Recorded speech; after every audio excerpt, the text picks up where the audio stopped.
Hey everyone, and welcome. Today we're diving into a text that's, well, it's pretty radical. It asks a really tough question. What if our whole idea of freedom is actually a kind of cage? We're going to journey into the nature of the human spirit and what it really means to live. So let's get started. All right, so let's just jump right in with a question that, honestly, it cuts right to the heart of how we live. What if true freedom, the freedom we all say we want, isn't really about doing whatever you want, whenever you want? What if it's not about following every single impulse? Because the text we're digging into today, it takes that idea and flips it completely on its head. Okay, so to really get this perspective, the source starts with this really basic distinction. On one hand, you've got the life of the flesh. That's our physical life, right? The temporary one we share with all animals. But then there's the life of the spirit. This is described as a higher state of being, something for the pure in heart. And get this, it's crowned by immortality. Now, what's so interesting is that this spiritual life, it's not something you're just supposed to wait for, like an afterlife thing. The quote makes it super clear. A true believer lives this immortal life right now, in this world as well as in the world to come.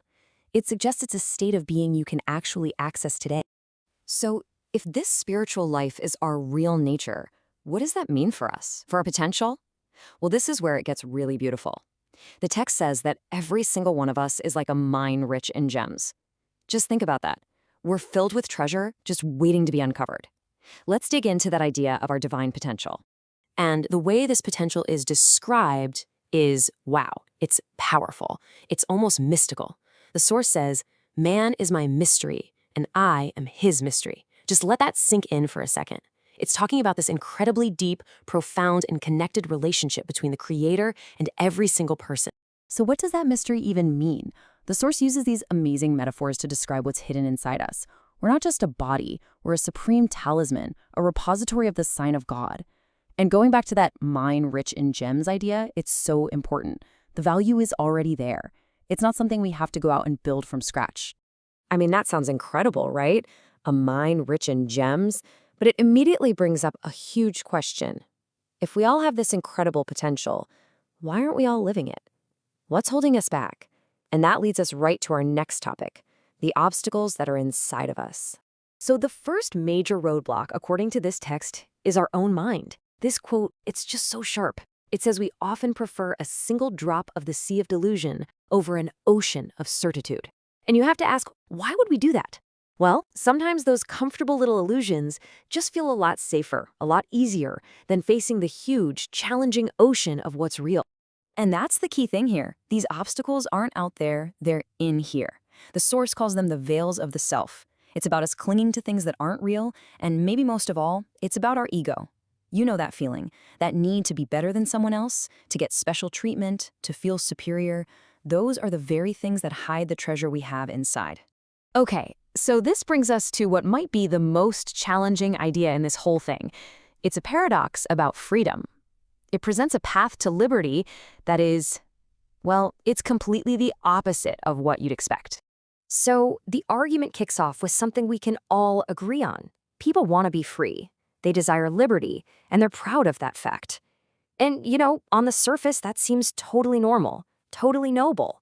Of course we want to be free.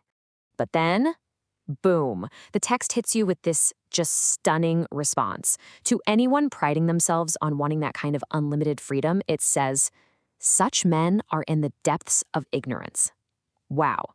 I mean, that's a line that's designed to just stop you in your tracks and make you rethink everything you thought you knew about freedom. So what kind of ignorance is it talking about? Well, the text gives it a name, animal liberty. It's that raw impulse to just act without any restraint, to cross every line. And the conclusion is pretty harsh. This path, it says, doesn't lead to joy or fulfillment. It leads to chaos, corruption, and real wickedness. Okay, so if that's the fake version of liberty, then what's the real one? And here is the paradox we were talking about. The text defines true liberty as submission. It says real freedom is found in a person's submission to divine commandments.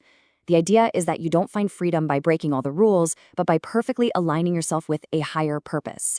That in that service, you actually become completely free. It's wild. All right, I know that is a lot to wrap your head around. So how do we do it? How do we get past those internal veils and find this true liberty? Well, thankfully, the text gives us a very clear answer. there's a key to unlock that treasure inside us. And that key is education. And this brings us right back to that beautiful central metaphor, that we are a mine rich in gems. The wording here is so important. Education doesn't create the treasure and put it inside you. No, it says education is the only thing that can cause the mine to reveal its treasures. The gems are already in there. Education is just the tool you use to dig them up. And this kind of education has three main goals. First, to help you understand your divine purpose. Second, to reveal that amazing potential that's sleeping in every soul. And third, and this is so important, it's to enable everyone to benefit from these treasures. It's a journey that starts with knowing yourself and ends with serving everybody else. You know, this whole conversation naturally leads to one of the biggest questions there is: fate versus free will, right? If we have this potential that's already there, how much control do we really have? Let's take a look at how the text tries to weave these two massive ideas together. What's cool is that the text gives a pretty nuanced answer. It says there are basically two kinds of fate. First, you have irrevocable fate. These are the things that are just set in stone. They're fixed and you just have to accept them. But then there's impending fate. And this is the kind that can be changed. It's kind of like seeing a storm on the horizon. It's definitely heading your way, but maybe, just maybe, through your prayers and actions, you can change its path. And here's the line that really ties it all together. Yes, you have this amazing potential inside you, this preset measure. But the text is crystal clear. That potential can only become real through your own volition. Your potential is the raw material, but it's your will, your choices, your actions. That's the fire that forges it into reality. And the text leaves us with this. Well, it's a really powerful and challenging statement about where responsibility lies. Every good thing is of God, and every evil thing is from yourselves. So it's saying that the source of all our potential, all our good, comes from the divine. But our mistakes, our shortcomings, yeah, that responsibility is squarely on us. So, after all that, we're left with a final question, and this one is just for you. This text has laid out this incredible vision, calling you a mine rich in precious gems. So the question isn't if the treasure is inside you. We've established that it is. The real question is, what are you going to do to reveal it?